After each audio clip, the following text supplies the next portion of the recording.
Lecture de la première lettre de Saint Jean. Bien-aimés, quoi que nous demandions à Dieu, nous le recevons de lui, parce que nous gardons ses commandements et que nous faisons ce qui est agréable à ses yeux. Or, voici son commandement. Mettre notre foi dans le nom de son Fils Jésus-Christ et nous aimer les uns les autres, comme il nous l'a commandé. Celui qui garde ses commandements demeure en Dieu, et Dieu en lui. Et voilà comment nous reconnaissons qu'il demeure en nous, puisqu'il nous a donné part à son esprit. Bien-aimés, ne vous fiez donc pas à n'importe quelle inspiration, mais examinez les esprits pour voir s'ils sont de Dieu, car beaucoup de faux prophètes se sont répandus dans le monde. Voici comment vous reconnaîtrez l'Esprit de Dieu. Tout esprit qui proclame que Jésus-Christ est venu dans la chair, celui-là est de Dieu. Tout esprit qui refuse de proclamer Jésus, celui-là n'est pas de Dieu. C'est l'esprit de l'Antichrist, dont on vous avait annoncé la venue et qui, dès maintenant, est déjà dans le monde. Vous, petits enfants, vous êtes de Dieu, et vous avez vaincu ces gens-là, car celui qui est en vous est plus grand que celui qui est dans le monde. Eux, ils sont du monde, voilà pourquoi ils parlent le langage du monde. Et le monde les écoute. Nous, nous sommes de Dieu. Celui qui connaît Dieu nous écoute. Celui qui n'est pas de Dieu ne nous écoute pas. C'est ainsi que nous reconnaissons l'esprit de la vérité et l'esprit de l'erreur.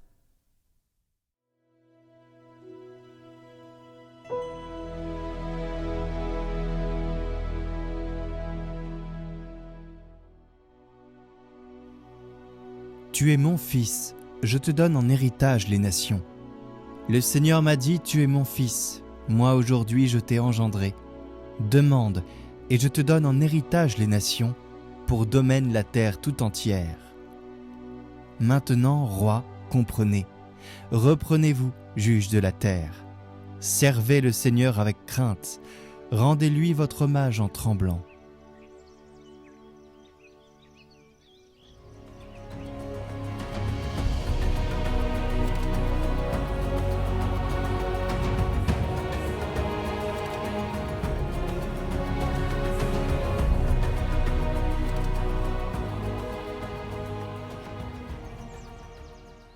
Évangile de Jésus-Christ selon saint Matthieu.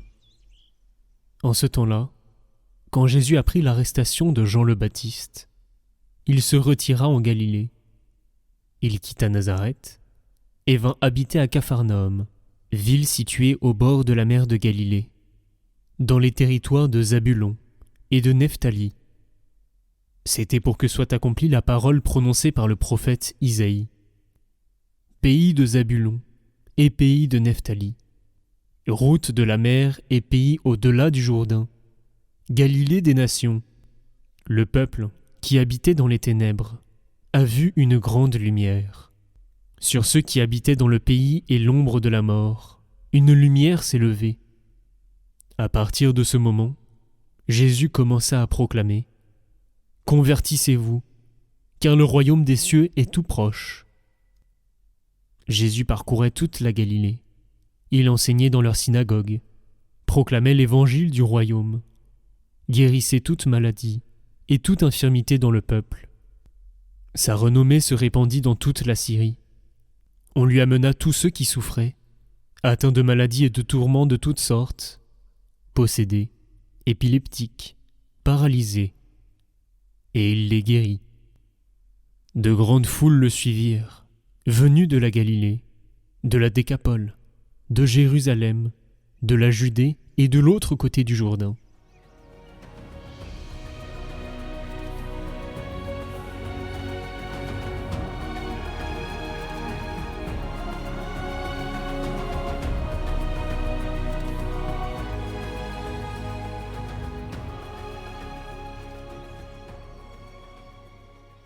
Quand saint Jean dit « Ne vous fiez pas à n'importe quelle inspiration, mais examinez les esprits », il nous avertit que tout ce qui brille n'est pas lumière. Le monde est rempli de voix, de frissons, de révélations. Certaines caressent notre orgueil sous couvert de spiritualité, certaines nourrissent notre orgueil sous couvert de connaissance. Le vrai esprit, dit Jean, c'est celui qui confesse que Jésus est venu dans la chair. Voilà l'encre de la vérité. Autrement dit, l'esprit qui conduit vers l'humilité, vers la croix, vers la chair assumée, et non celui qui la fuit. L'Esprit de Dieu fait aimer la vérité, même lorsqu'elle blesse. L'esprit du mensonge flatte nos blessures, mais nous enferme en elles. L'Esprit de Dieu, c'est celui qui fait dire « Jésus est Seigneur ». L'esprit du monde, c'est celui qui te murmure « Sois ton propre sauveur ». Et il y a là le combat spirituel le plus subtil de notre temps. Beaucoup parlent au nom de Dieu, mais refusent la croix. Beaucoup s'expriment au nom de l'amour, mais rejettent celui qui en est la source. L'Écriture ne nous demande pas de tout suspecter, mais d'éprouver. Comment éprouver ?